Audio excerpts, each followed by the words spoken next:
Thanks so much for your patience, everyone. Minister Larivee is going to provide some brief remarks, and then we'll get an update on the fire from Chad Morrison, and then we'll be able to answer your questions. Thank you. So good afternoon. I'm going to start with what's happened since we last spoke to you. First and foremost, we continue to fight the wildfire around Fort McMurray. The weather is not cooperating with us right now, and the fire is now estimated to be 101,000 hectares in size. Conditions remain very dangerous in the area, and I want to stress that the communities of Fort McMurray, Anzac, Gregoire Lake Estates, and Fort McMurray First Nation are still under mandatory evacuation notice. These communities are not safe, and people are not able to return to these communities until their safety can be assured.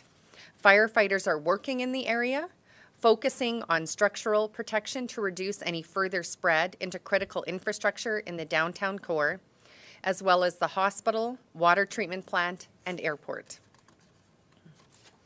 There are at this time 290 structural firefighters and 200 wildfire fighters, 11 helicopters, 12 pieces of heavy equipment, and 16 air tankers working in the area in and around Fort McMurray. And we have additional firefighters that will be deployed in the next few days. They will provide relief to those firefighters who are very tired after having made tremendous efforts in the last few days and deserve a chance to rest. Conditions in our province remain extremely dangerous. Government announced a province-wide fire ban yesterday, and today I am announcing a province-wide ban on the recreational use of off-highway vehicles due to the risk these vehicles pose in the very dry conditions Alberta is experiencing right now. This restriction applies only to recreational use on public lands and provincial parks, including designated off-highway vehicle trails.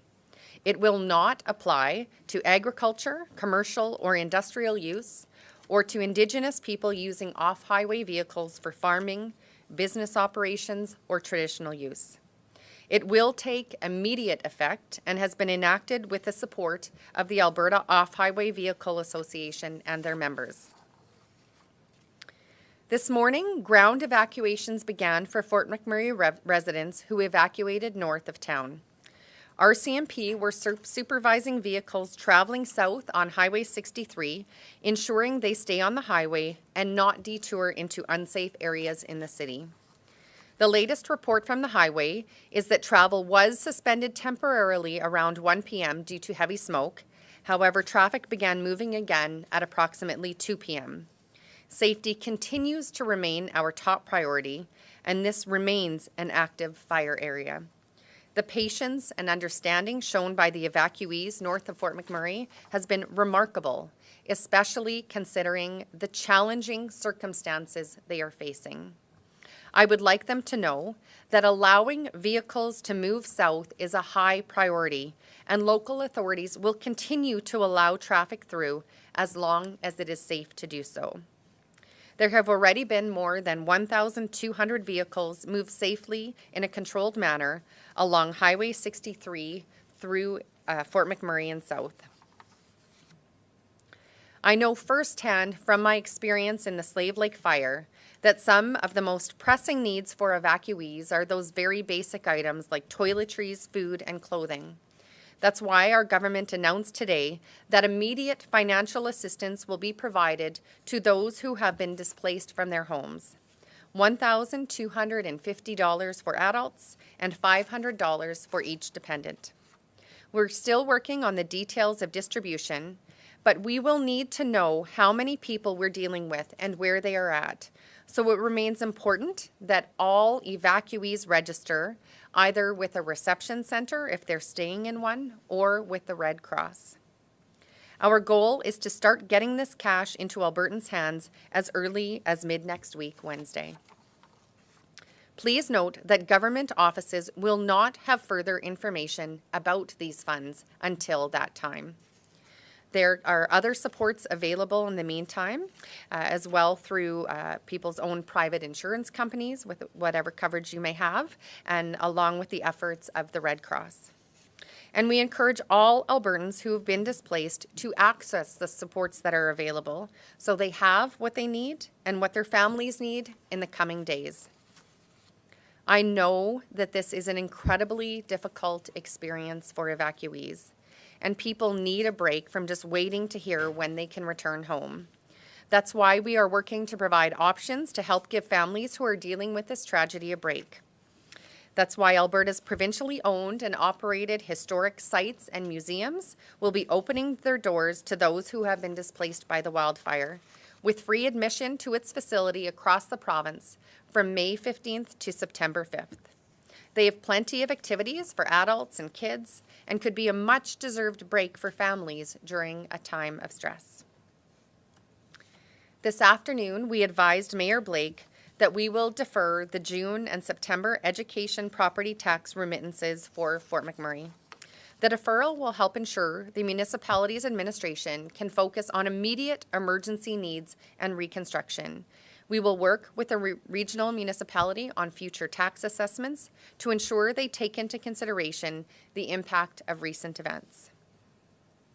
This morning, Cabinet also approved an order in Council to establish the 2016 Regional Municipality of Wood Buffalo Disaster Recovery Program. The DRP will allocate an initial $200 million for emergency costs. This amount was already included in Budget 2016 to cover emergency disaster costs. We anticipate that a portion of DRP costs will be shared by the federal government through disaster financial assistance arrangements.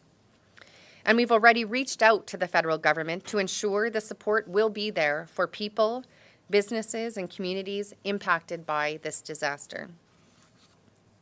This morning, our government also established the Wood Buffalo Ministerial Recovery Task Force, chaired by Premier Notley, and I will serve as its vice chair.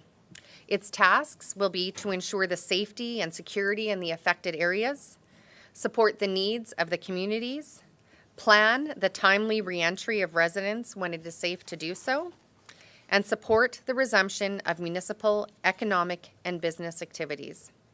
Members of the task force will include the Ministers of Health, Infrastructure and Transportation, Finance and Treasury Board, Environment and Parks, Agriculture and Forestry, Human Services, Seniors and Housing, and Indigenous Relations.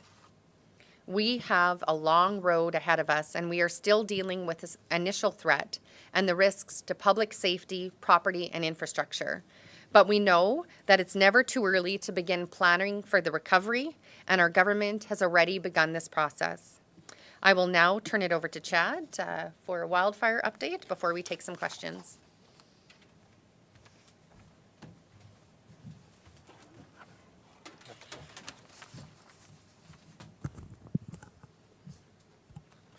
Thank you, Minister.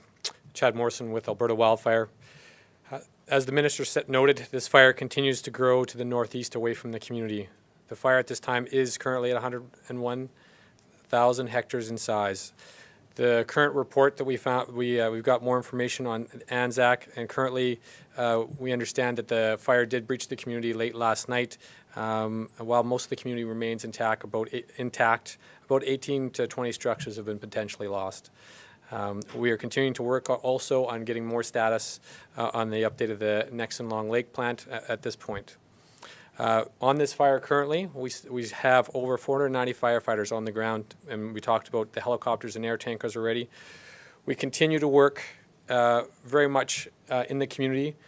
There are some hot spots coming up this afternoon in the downtown area and in the north, and firefighters continue to work on them as the fire behavior continues to challenge firefighters today.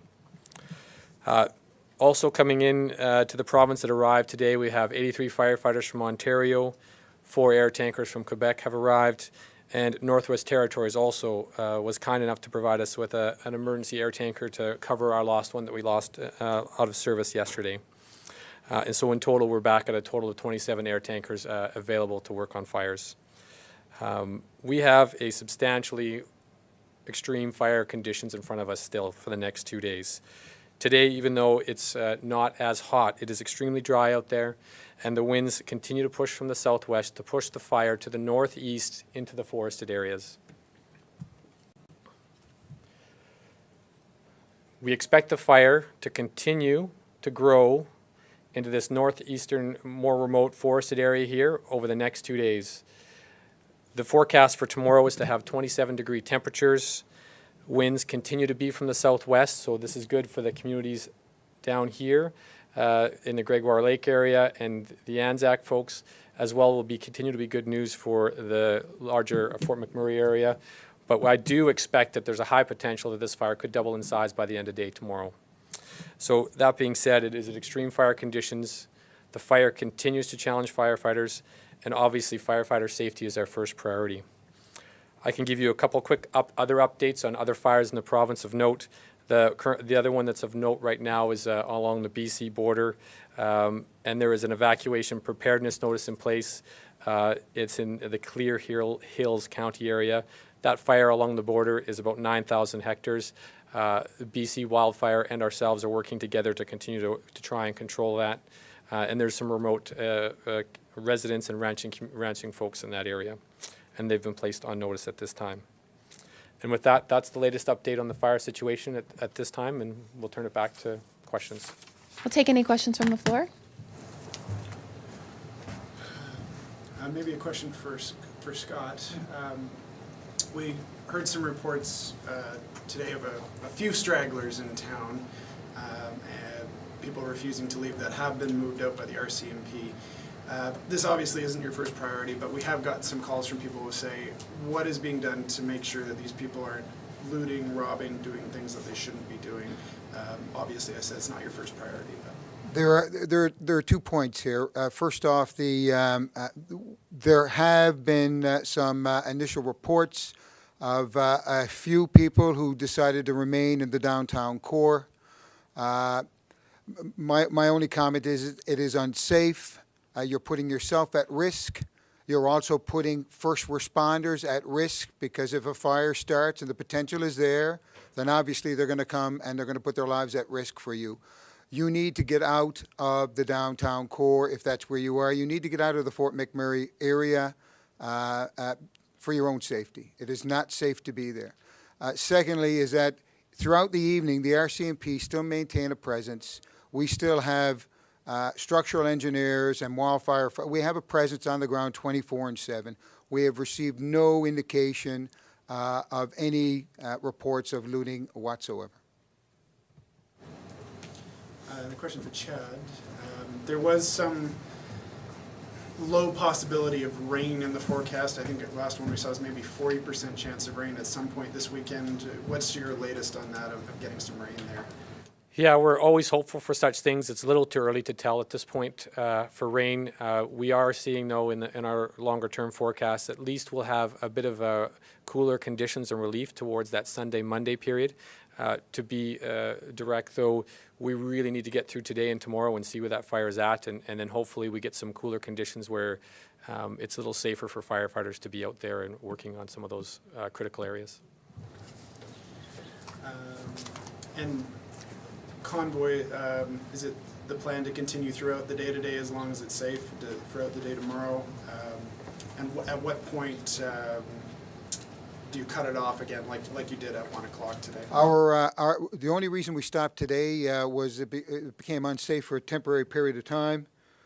The the reality is that we want to keep Highway 63 open and flowing for as long as we can, so we can get as many evacuees. Our goal is to clear the 25,000 evacuees that are currently in the north, to move them out to the south, where we can connect them up with all of the emergency social services supports that they need. That is our goal, so we will continue to do that until no one remains in the camps to the north. We are also closely working with our industry partners, and we're going to look at starting to send up some much-needed supplies and equipment that'll start to move north on Highway 63 into the camps to the north, as long as it's safe to do so. And do you have an update on flights today? How many and how many people? The goal. I'm sorry, I don't have the current number right now, but the goal today is 5,500, and that will leave us approximately 4,000 people for tomorrow to fly out on the air bridge. So great progress is being made on evacuees moving from the north through the air and on the ground. All right, thank you very much for coming, everyone.